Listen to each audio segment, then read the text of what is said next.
from beginning. Here's my slideshow. And this is Legal Insights, DEI for real. DEI, obviously, is diversity, equity, inclusion. Real is Nancy came up with this. Reassure, educate, activate, and lead.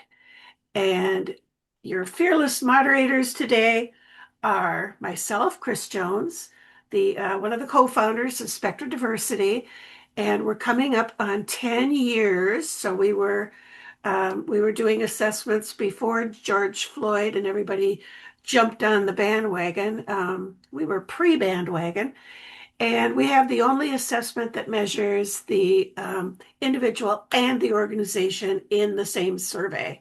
That's our claim to fame. And my colleague is Nancy Schick. Yes, and I'm Nancy Schick of Third Ear Conflict Resolution. I am a New York employment attorney and global workplace mediator.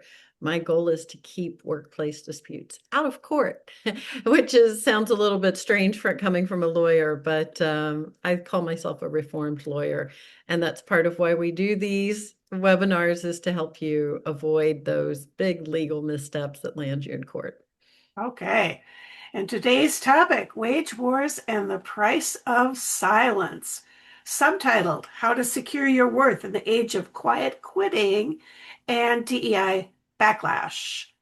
And I don't know if I shared this with you or not, Nancy, but I did a little LinkedIn survey. It wasn't huge, less than 100 people, but this is what I gave them three choices. What's your biggest fear when negotiating salary, getting fired, leaving money on the table, or being labeled difficult? And 52% said leaving money on the table, which I thought was interesting. And I had one commenter. It's a man. If I had to judge by his picture, he's a baby boomer white man. And he commented, he said, well, you're selling your time. You know what you believe it's worth. The other person knows what they think it is worth. How does fear come into it? And I answered fear of leaving money on the table, which was one of the things, fear of someone saying no, and fear of showing your vulnerability. He responded, fear of leaving money on the table doesn't even make sense. What do you have to back that up? And vulnerability, vulnerable to what? So, um, so I'm not sure if I'm going to respond again, but what do you have any take on that, Nancy? Well, I think maybe fear is a strong word Mm-hmm. for leaving money on the table, and that might be, I have no idea what this person was thinking, but I can see that fear is a rather strong word. I think there's concern about leaving money on the table. I think that's valid. For most of us here, I'm sure we've all been in a negotiation where we've left money on the table primarily because we undervalue ourselves. And Mm-hmm. I think that's over and over what shows up for those of us who do leave money on the table. And then as far as vulnerability, I find that an interesting take also, because I would want to know that too. What do we mean by being vulnerable? Right? Showing Mm-hmm. vulnerability, I could see in a job negotiation, a salary negotiation setting, that could be showing too early that maybe you undervalue yourself. So you don't want to necessarily set that tone from the outset, because it does open you to then being treated with disrespect throughout your Mm-hmm. career. So I think there's a lot of that could come into these. And so even when you do, that's the thing about doing the poll, right? When you do a Mm-hmm. poll, everyone's bringing these different conversations to that poll and trying to put it into one selection. So it'd be interesting to hear. Yeah, I didn't allow people to pick more than one. You had to pick Right, one. So right. that's what they picked. Mhm. So I just thought that was interesting. But part Yeah. of what we're trying to do here today is because you probably have a lot of questions. when you're going into your own negotiations, and we want to help you to stop guessing. So, how do you determine? This is what we're going to cover. How do you determine pay increases, bonuses, and other opportunities? What do you do to help new employees feel included?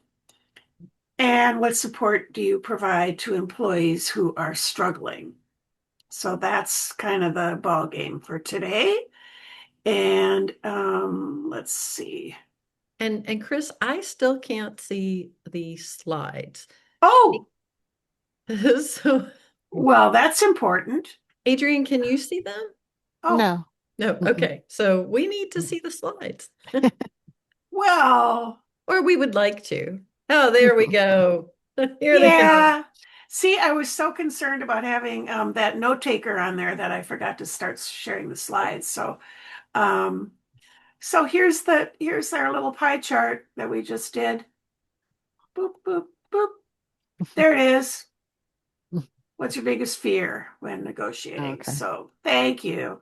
Getting fired. All right, that's what we're going to cover. And One thing so, I'll say about the pie chart that I find interesting, not that there wasn't a substantial amount of respondents that said they were also concerned about being labeled difficult.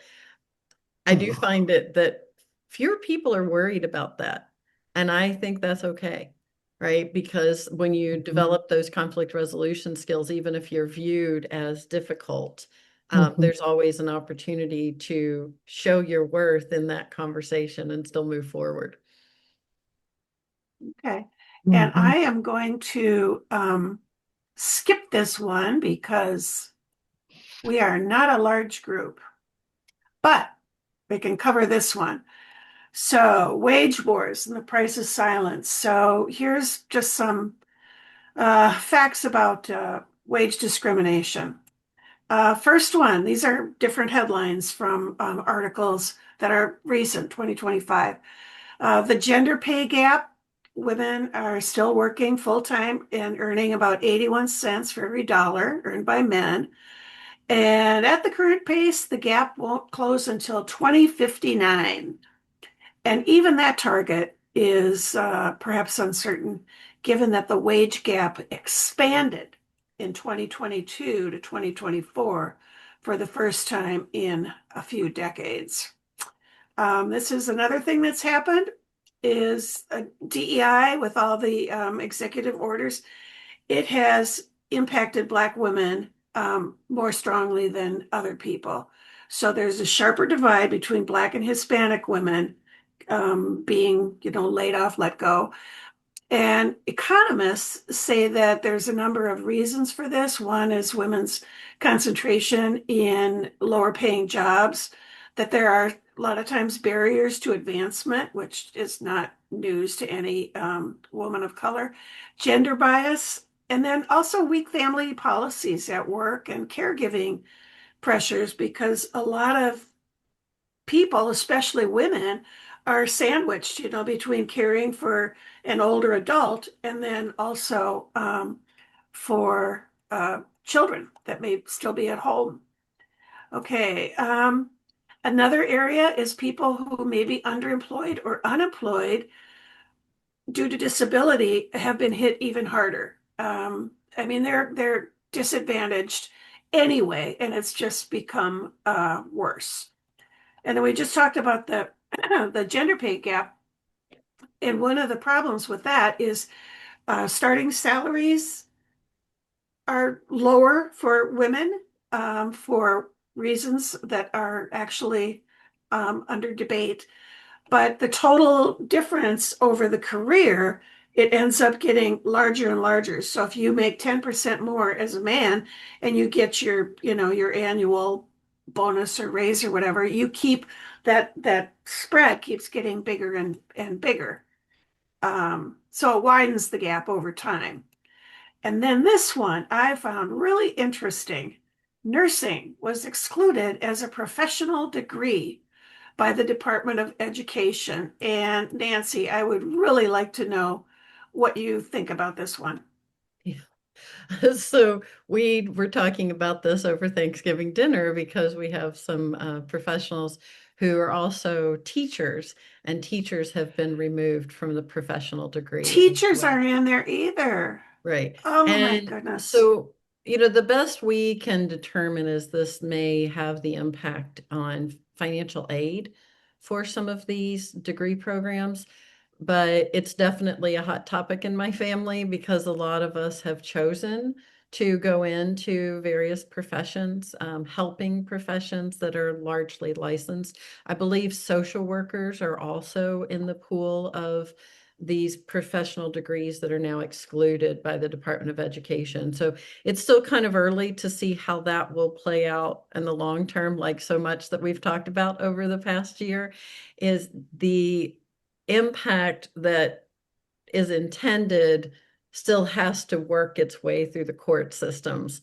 So we're not sure how this is going to end up, but I would say at least for the next semester, it could be of impacting the financial aid.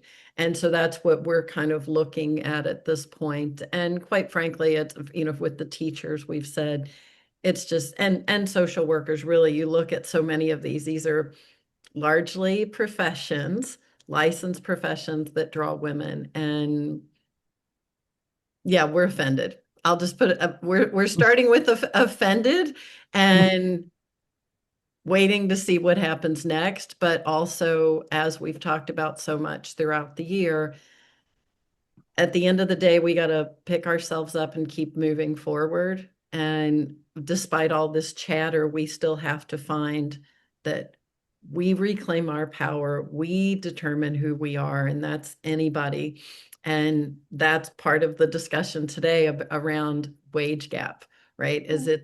Yes, we need employers to be doing their part and looking by doing their assessments and addressing the inequities in their organizations, but we can't rely on them, I think is what we're seeing. We can't rely on the government, a corporation, or anyone else. We've got to reclaim our own personal power and band together so that we can lift each other up, because things are probably not going to change very much in at least in the next few years. Yeah. So, quiet quitting. Let's talk about that for a little bit. Um, so, wage dissatisfaction and feeling undervalued. SHRM just reported that many workers I'm quoting here, many workers over the last decade have been frustrated by stagnant wage growth. Younger workers may be particularly focused on compensation as they pay off college loans and try to establish their savings so they can purchase homes and start families. And that goes, oh, this is still a quote. So while factors such as respectful treatment and trust remain important, compensation is a critical job satisfaction factor, especially among millennial and Gen X employees, end quote. So this might explain why employees rated compensation as the second most important contributor to job satisfaction. It used to be in fourth position. And yeah, the risk of, well, you were going to talk, Nancy, about the risk of differential treatment, even if it's unintentional, related to compensation. Yeah. Yeah, and well, I think the bottom line with the response to this study is that these are the generations that on average are not doing better than their parents. Where the Gen X is the first generation to not do better as a whole, right? That's a broad generalization, but as a whole, we're not doing better than our parents did. And that's unusual in the United States. So, of course, compensation is going to be a large factor if you're still living with your parents, as many of the millennials and the younger workers are, and Mhm. not seeing a path forward. Mhm. Right? Where's the American dream? That's what they're asking. So that I think we have to look at, okay, first of all, are you paying a living wage? because we all Mhm. know minimum wage is not a minimum, it's not a living wage, right? So Right. if you're paying minimum wage, the short answer is no, you're not paying living wage. So then we have to Mhm. start looking at where are the inequities. First of all, are we paying a living wage? How can we pay a living wage? You have to make sure you're designing your job descriptions, your job searches. You really have to put more effort into it, I think, is what we're seeing across the board. So the inequities show up in all those places, right? From the way that you describe a position, where you advertise that position, who you select to interview, how you interview, right? And that all starts to open you to these inequities that cause disparate impact. I've And so got I think that's where we talk about both intentional and unintentional. I've got a motivating quote here for you on the screen, and this this came actually this week from an assessment because we have open-ended questions. And it's like I could have written this. This is so perfect. To strengthen its DEI efforts, we should implement a structured framework that includes clear, measurable indicators across diversity, equity, and inclusion dimensions. This involves collecting and analyzing data on workforce demographics, pay equity, promotion rates, and employee perceptions of belonging and fairness. Regular pulse surveys, transparent reporting, and targeted action plans based on findings will help identify gaps and track progress. That is like that's like a that's perfect in my world. If people were doing this and feeling like that, I would be very happy. So that's your motivational minute for today. Um, Activate. This is where we help you determine things. So Nancy has three compliant negotiation phrases. So here's the first one. What is the pay range for this position? And I would like to add something here is that in some of the DEI work that I've been doing, it's recommended for employers not to give a range. It's like if this is the job that you're doing, and if these are the skills that you need to have, this is what we pay. Because then, if you've got the skills, whether you've got, the degree or not, whether you're, a person of color or not, whether you're neurodiverse or not, all those things, if you've got the skills and you can meet these things, this is what it pays, period. And then that gender gap doesn't happen because men do um, tend to be paid more for, starting salary. And I agree with that. I think from a legal perspective, if it's like anything, if I'm buying this sweater, right? I want to know how much it costs. I don't want to be bargaining with you. And I know that's a cultural difference, but Yeah. in the United States, typically when we're buying things, we want to know the price and that's it. Now there are certain things we do bargain for. And so I think it does reduce from the employer's standpoint, it reduces a lot of the potential for even the perception of some sort of discrimination. And ultimately, you're hiring somebody to produce a particular result. So I agree with that, that I think even though I said, what's the pay range? It's because that's the language that's largely being used. And in New York, that's what you're required to post is the pay range. But if the range is one number, that's okay too. And I think that does cut down on a lot of the potential for a lawsuit. So here's the next one. How is the pay determined? Right. And that gets to my comment that was just right before this is, can you perform these skills? Do you have knowledge of these things? Can you demonstrate, I mean, there should be key performance indicators that can be met, the things that are measurable. rather than the worst one is, oh, you're a good fit for our culture, you Right. know?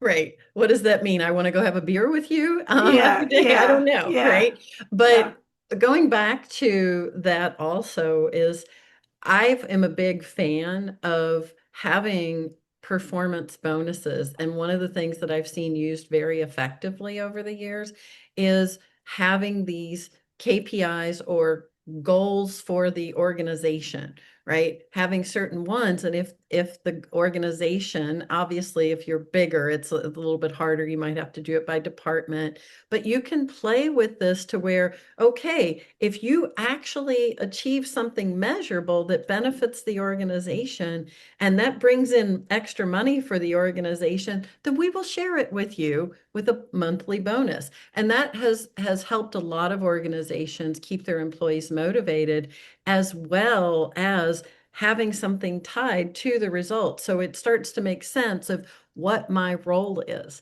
And at the end of the day, that's what you want as an employer, is somebody that's going to help you get the results you're setting out to achieve.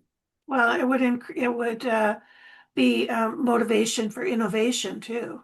Exactly. You know, so you're not doing something that's safe, you're doing something that's trying to stretch the boundaries or, Yeah. And you what and know, what happens a lot of times is that we do leave too much room for personal preference for an individual, because we do like to go have a beer with that person, or we gossip with them over lunch or whatever we do. Please don't do those things. That only destroys your culture.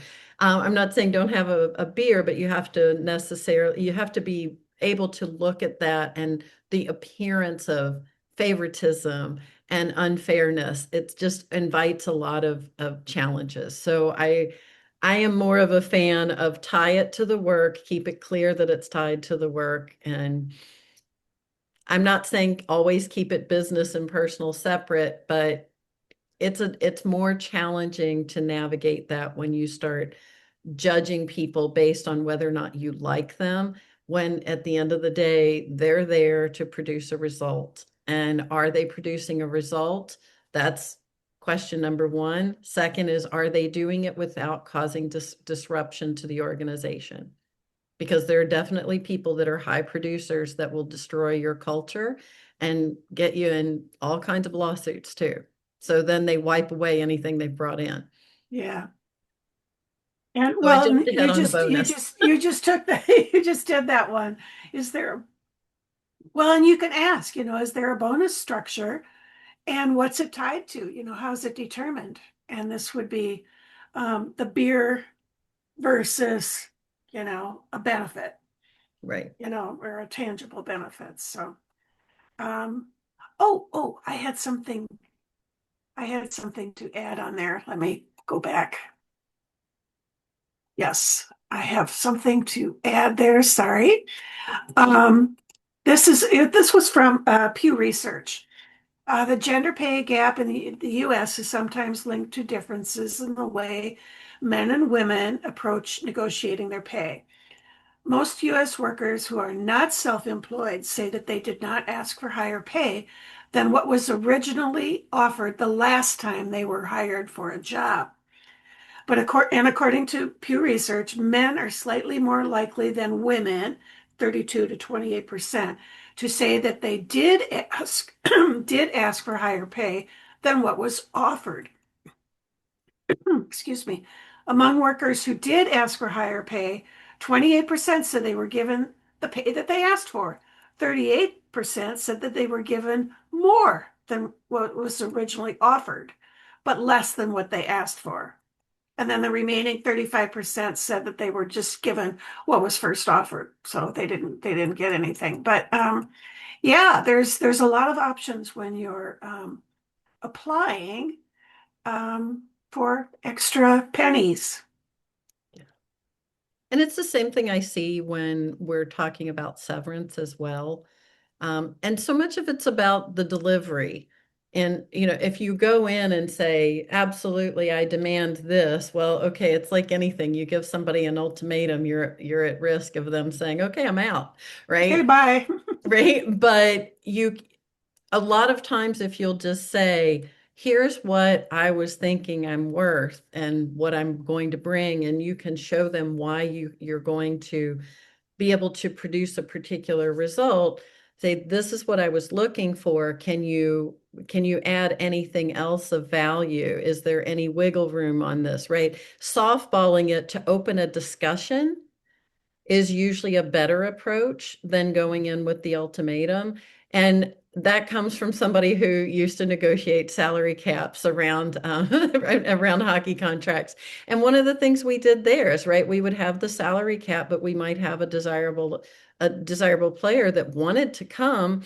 So we said, okay, well, maybe we can't give you the cash, but what other things of value do we have access to that might make your total compensation package more within the range that you're looking for? But you have to do that still within that context of, if you're doing that for one, you need to be thinking about that for others if they ask for it, so that you And don't end up with disparate impact again, or some sort of discrimination, or even the appearance of it. and we're going to get into that more in a 2026 session that talks about benefits. So just a kind of a heads up with that. Lead wage wars in an inclusive culture. This is Nancy's idea. Do a pay audit. Know your Yeah, believe it or data. not, that was not Chris that said That that. was not me. That was me. Yeah, because you have to know your data. Now, again, depending on how large your organization is, you may already be very well connected to it. But I have clients that maybe only have 5 employees, and they've been there so long, they don't even remember what they're paying them. So you need to be looking at that regularly and having those conversations with your employees. But also on the employee end, I'll say, remember that just because you want to buy a bigger house or a new car doesn't necessarily mean the employer can give you a raise. Um, Another thing, something I'll add to this is that one of the differences that we see in pretty much every organization that we measure is the difference between men and women. It's always the men are always happier. They always have more positive perceptions of how management is doing, how their culture is doing, and the policies, practices, and procedures. And that translates to wages, but other things as well. But yeah, there's always a difference between men and women. And that's always interesting to me as well, because I work with so many different types of organizations, and obviously I see things this way, right? I'm seeing a tiny bit of the population, and I'm seeing them when they're in crisis mode. So I'm always fascinated to hear what your research shows, because it's often different from what I see on the problem end. And so that's a good reminder, but I think it's also a reminder that, again, dig into your own data. It's important to know what the data is in the United States, in your state, your city, wherever you're operating, your industry. That's all instructive, but at the end of the day, what's most instructive is what's going on in your individual organization. And with the people, Right. like uh, many companies will they'll get all the data on how to build the widget, where to build the widget, how to market the widget, everything on the widget or the healthcare system. But what about the people, Right. and Well, there's a lot of time there's very little information on how your people feel about something. and you think of how much is spent on marketing and sales, Mhm. and marketing and sales data. And we've long in my generation talked about internal and external customers. So you have to remember that you do have those internal customers. But I don't really see us as customers when we're employees either. I think it's you've heard me say this many times, and those of you that have been on here for a few of our webinars, you know that my view is employment is a partnership. It's a mutually beneficial agreement, right? The employee agrees to do certain things, help you achieve certain results. You pay them fairly. It's mutually beneficial. And it can go beyond that. Ideally, you do even more together where you benefit. But it's not this just do what I said because I said, and I have, and I'm going to pay you whatever I feel like because I just thought that looked like a good number. You really need to dig into the data, find out what the industry pays for these positions, think about what the value is for your organization, very similar to how much do you spend per customer to bring them in? How much do you spend on marketing? I know, especially the larger businesses, you're doing all of that. So think about that when you're also doing your hiring and what your turnover is and how do you keep your employees happy and producing. Well, and here's another one. Base your pay on measurable value to the business and its goals. And this is something that we talk about a lot in our DEI training, is to tie what the employee is offering to the the business mission, vision, and values. Um, I mean, it seems so simple, but it's amazing how often it does not happen. And I think you could look at the pay disparity between the top employees and the bottom employees in most organizations. And I shouldn't say most because I will say most large organizations. And you can see already that that inquiry probably is not being done because there's a hyperinflation at the top Mhm. and undervaluing at the bottom. And I think Mhm. maybe if we could do some balancing there, we would see a lot of great results across organizations. And maybe you wouldn't need to have the line item for a certain number of litigation cases every year because you just accept that as the cost of doing business. Maybe you just could eliminate most of that and resolve conflicts in your organization. And the last one, and we kind of talked about this, tying bonuses, promotions, and stuff to objective criteria. So things that can be measured. Um, yeah. Anything to offer here that's we haven't already talked about? No, I think, I'm looking at tying those bonuses and the promotions, et cetera. Like, some of the things it might be harder in different organizations to think about. Well, what does that mean for, I don't know, my receptionist? She's answering the phone or they're answering the phone, right? And it could be what kind of feedback, what if you have zero complaints, if you have positive feedback, you can really find something objective to tie to almost every job. I brought that up because I have clients that will say that to me. It's like, nah, how do I do that? That's too hard. It's not as hard as you're making it out to be. And what we It's find is the payoff is so high, it's completely worth it. I always, it's like every time I'm on a customer service site, like getting something repaired or an order that wasn't delivered, or anytime I call a company with a problem, at the end of it being handled by the whoever is the customer service person, they always say, we're going to have a short survey afterwards. Would you please, we'd appreciate it if you would, but that is a measurable thing. You get, because you had a problem, it was addressed, and then and I hope there's just two questions. I don't want any more than two. But, was it handled on the first call? And was it handled satisfactorily? Or, whatever your two questions are. But, that's data. And that could be data for well, obviously for customer service, but that could be data for your receptionist, Right. whatever job. So I think we're done here unless there's questions. And I think there's not because we just lost our people. Everybody's still having their turkey belly. I know.